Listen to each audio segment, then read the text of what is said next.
Dan alhamdulillah calon bunganya masih terus bermunculan. Pupuk yang saya pergunakan sudah saya jelaskan semua, tapi nanti di sini akan saya jelaskan kembali, karena bagi saya pemetikan tanaman cabai tidaklah penting buat sahabat-sahabat tani semua. Yang dipentingkan adalah bagaimana tata cara saya merawat tanaman cabai ini agar tanaman cabai ini tumbuh secara subur, kemudian membuahkan buah-buah yang lebat, tanamannya bebas dari serangan hama-hama dan juga dari serangan jamur, apalagi penyakit yang sangat menakutkan sekali, yaitu penyakit antraknosa yang biasa disebut adalah penyakit patek. Buat teman-teman yang baru menemukan channel saya Heri Petani Indonesia, silahkan like, komen, dan subscribe. Jika video ini tidak bermanfaat, silahkan di skip saja teman-teman, karena niat kami di sini hanya ingin berbagi pengalaman, sharing pengalaman saya pribadi tentang budidaya tanaman cabai.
Assalamualaikum warahmatullahi wabarakatuh.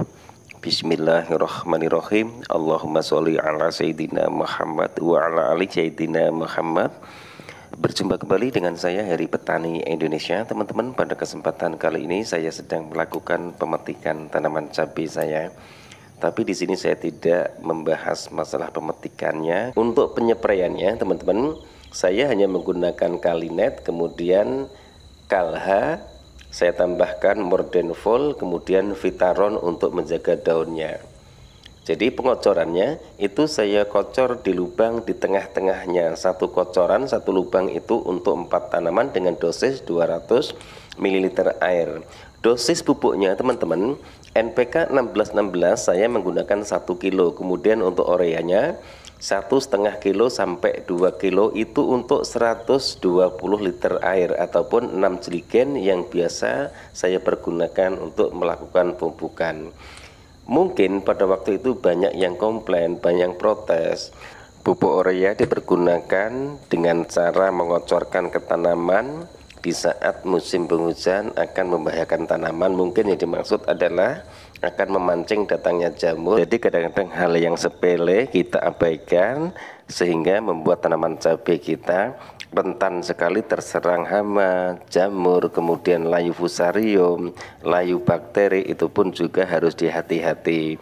Kadang-kadang kita sebagai petani jika sudah melihat tanaman subur, kadang-kadang lupa untuk mengontrolnya, lupa untuk mengantisipasi nanti jika ada datangnya penyakit layu fusarium, lalat buah, antraknosa, kemudian masih banyak lagi penyakit yang menyerang tanaman cabai yang kita budidayakan. Jadi mengantisipasi, mencegah itu lebih baik daripada mengobati, apalagi yang diobati adalah penyakit antraknosa. Sampai saat ini petani belum bisa mengobati. Kalau sudah terkena ya udah buahnya harus dipetik, dihabisin semua, baru dispray menggunakan bakterisida ataupun dengan cara-cara yang lain. Karena jika kita lambat menangani antraknosa, serangan lalat buah, busuk buah, yang ada adalah akan gagal panen teman-teman.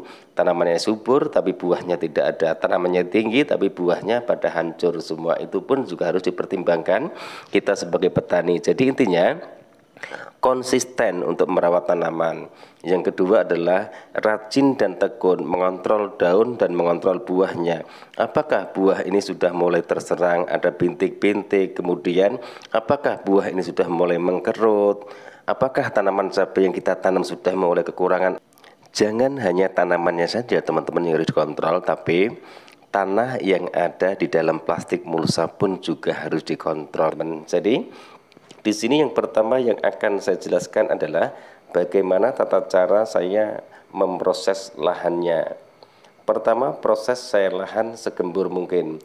Kemudian setelah itu baru saya bentuklah bedengan. Setelah bedengan sudah jadi teman-teman, kemudian saya taburkan pupuk SP36, kemudian saya tambahkan pupuk ZA.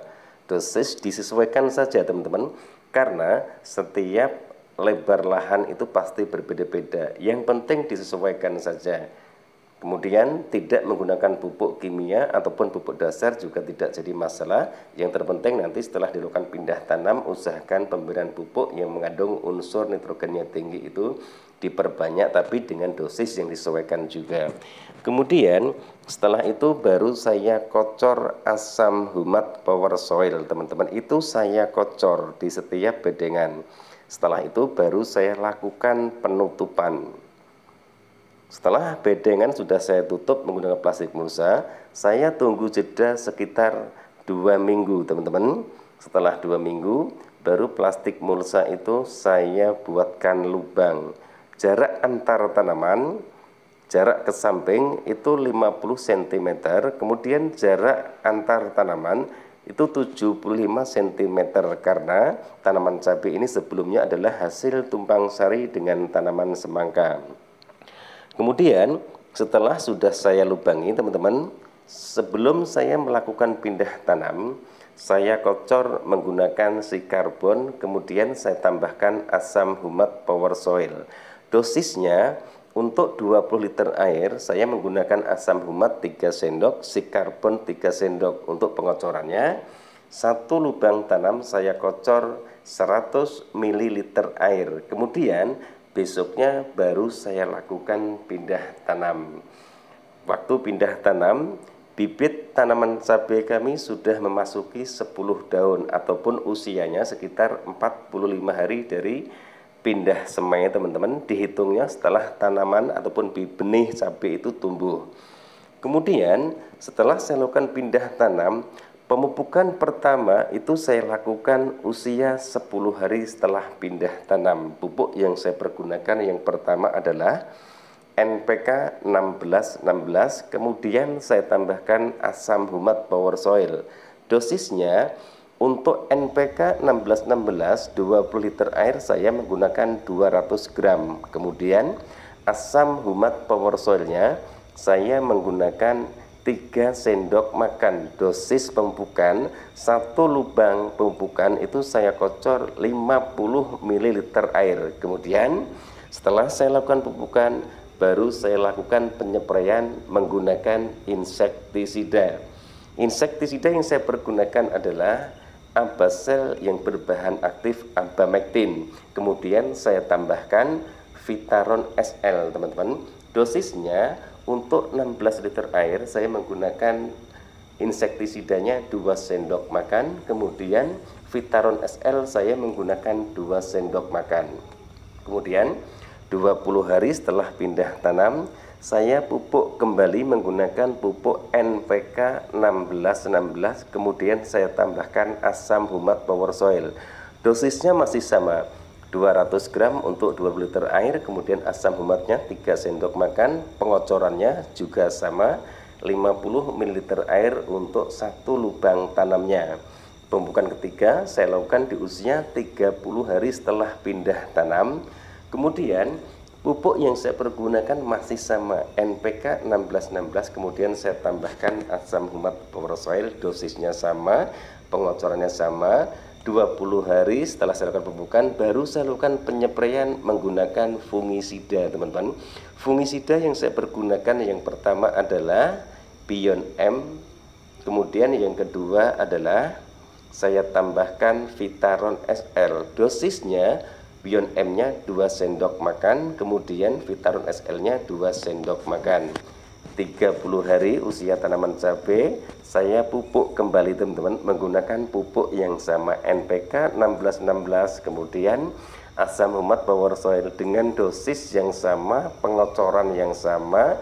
Kemudian setelah itu baru saya lakukan penyepraian kembali dengan menggunakan insektisida. Insektisida yang saya pergunakan sekarang Rizotin yang berbahan aktif Sipermetrin teman-teman, dengan dosis 2 sendok makan untuk 16 liter air. Kemudian saya tambahkan Mordenful. Itu yang pertama. Yang kedua Vitaron SL dengan dosis Rizotinnya saya menggunakan 2 sendok makan, tadi sudah saya jelaskan. Kemudian Mordenfulnya 1 tutup kemasan botol tersebut. Vitaron SL-nya saya menggunakan 2 sendok karena kalau menggunakan tutup biasanya dosisnya terlalu banyak, tapi sebenarnya tidak masalah. Kemudian pemupukan yang keempat itu di usia 45 hari setelah pindah tanam. Jadi intervalnya 15 hari sekarang. Tadi 10 hari, 15 hari, sekarang 15 hari. Untuk pemupukannya, pupuk yang saya pergunakan masih sama, NPK 1616 asam humat power soil. Untuk dosisnya sekarang saya tambah karena usia tanaman cabai sudah memasuki 45 hari setelah pindah tanam. NPK 1616 saya menggunakan 300 gram untuk 20 liter air. Kemudian asam humatnya saya menggunakan 4 sendok makan, saya tambah 1 sendok lagi jadi 4 sendok makan. Pengocorannya lebih sekarang 100 ml air di lubang yang berbeda, di lubang pemupukan. Dari pertama itu di lubang pemupukan. Jadi jika teman-teman menanam tanaman cabai, usahakan buat lubang pemupukan. Jarak dari pohon tanaman cabai tersebut sekitar 10-15 cm. Itu pemupukan yang keempat di usia 45 hari setelah pindah tanam. Kemudian baru saya lakukan penyepraian lagi menggunakan fungisida. Jadi insektisida dan fungisida itu dirolling. Dengan dosis yang sama, fungisida yang saya pergunakan juga masih tetap sama, yaitu Bion M dengan dosis 2 sendok makan. Kemudian saya tambahkan Kalinet teman-teman. Kemudian dengan dosis 2 sendok makan, Kalinetnya 1 tutup kemasan botol tersebut, saya tambahkan lagi Mordenful. Untuk dosis Mordenfulnya teman-teman, saya menggunakan 1 tutup kemasan produk tersebut. Kemudian saya tunggu sampai usia tanaman cabai saya 55 hari setelah pindah tanam. Setelah usia 55 hari setelah pindah tanam, pupuk yang saya pergunakan adalah NPK 1616, kemudian saya tambahkan asam humat dan juga saya tambah MKP. MKP tujuannya untuk merangsang munculnya calon-calon bunga di saat tanaman cabai sudah memasuki fase generatif. Untuk dosisnya teman-teman, 20 liter air saya menggunakan NPK 1616 300 gram, kemudian asam humat 4 sendok makan, MKP-nya 100 gram. Untuk 20 liter air pengocorannya masih sama. Saya kocor 100 ml air di lubang pemupukan. Sekali lagi saya jelaskan, di lubang pemupukan. Kemudian setelah itu baru saya lakukan penyepraian. Penyepraian kali ini saya menggunakan fungisida. Fungisida yang saya pergunakan adalah fungisida sistemik teman-teman. Yang penting fungisida sistemik teman-teman, terserah menggunakan merek dagang apa saja, bebas. Dosis yang saya pergunakan, kemudian fungisida sistemik ini saya mix dengan Vitaron SL, kemudian saya tambahkan Kalinet teman-teman. Dengan dosis fungisidanya 1 sendok makan, kemudian Kalinetnya 2 tutup kemasan botol tersebut, Vitaron SL 2 sendok makan, kemudian baru saya lakukan penyepraian. Kemudian setelah itu baru saya kontrol tanaman cabai saya, karena biasanya di usia 55 hari jika pindah tanam itu sudah 10 daun, sudah muncul huruf V yang pertama dan kedua, tanaman cabai itu sudah mulai memasuki fase-fase generatif. Kemudian di usia 65 hari setelah pindah tanam, kemudian saya lakukan pemupukan kembali. Pupuk yang saya pergunakan masih sama, NPK 1616, kemudian saya tambahkan asam humat, saya tambah lagi MKP teman-teman dengan dosis NPK-nya 300 gram, asam humat 4 sendok makan, MKP-nya saya menggunakan 100 gram. Untuk 2 liter air pengocorannya masih sama, 100 ml air di lubang pempukan, bukan di lubang tanam teman-teman. Sekali lagi, bukan di lubang tanam. Setelah itu baru saya lakukan penyepraian menggunakan insektisida.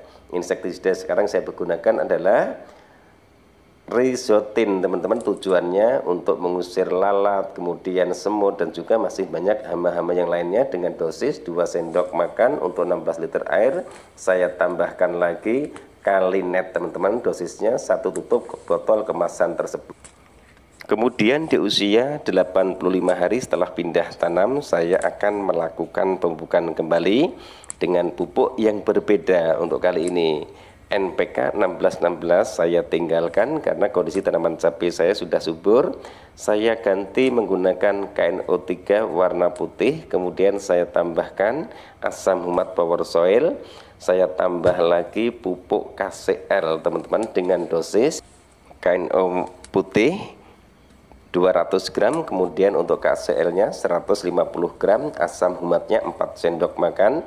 Saya kocor di lubang yang di tengah-tengahnya teman-teman. Jadi di samping lubang pemupukan di samping tanaman cabai, kemudian di tengah-tengah saya buat lubang untuk melakukan pemupukan di fase generatif. Pengocorannya tetap sama, 100 ml air. Kemudian setelah itu baru saya lakukan penyepraian kembali. Penyepraian kali ini saya menggunakan insektisida teman-teman untuk mengantisipasi datangnya lalat buah. Kemudian yang kedua hama kutu-kutuan, karena di saat tanaman cabai sudah memasuki fase generatif biasanya hama kutu-kutuan termasuk kutu kebul. Kemudian untuk mengantisipasi datangnya lalat buah, karena buah dan bunga-bunga baru bermunculan, biasanya lalat buah sangat suka sekali dengan tanaman-tanaman baru. Insektisida yang saya pergunakan untuk penyepraian kali ini adalah Abasal, kemudian saya tambahkan Kalinet, saya tambah lagi suplemen tanaman yaitu Mordenful dengan dosis insektisidanya 2 sendok makan, kemudian Kalinetnya 2 tutup kemasan botol tersebut. Saya tambahkan 2 tutup suplemen tanaman yaitu Mordenful untuk 16 liter air. Sekarang kemudian memasuki usia tanaman cabai saya yang ke 95 hari, itu biasanya baru saya lakukan pemupukan. Pupuk kali ini saya pergunakan adalah NPK 1616, kemudian saya tambahkan ZA dengan cara ditabur teman-teman di lubang di tengah-tengah. Jadi satu lubang itu untuk 4 tanaman, karena bedengan ini ada 2 baris, yaitu satu lubang di tengah-tengah itu untuk 4 tanaman dengan dosis 2 sendok makan untuk 4 tanaman. Perbandingannya 1 NPK 1616 1 kilo, ZA-nya 1 kilo. Kemudian di usia 95 hari lagi saya pupuk lagi menggunakan SP36, kemudian saya tambahkan Orea teman-teman.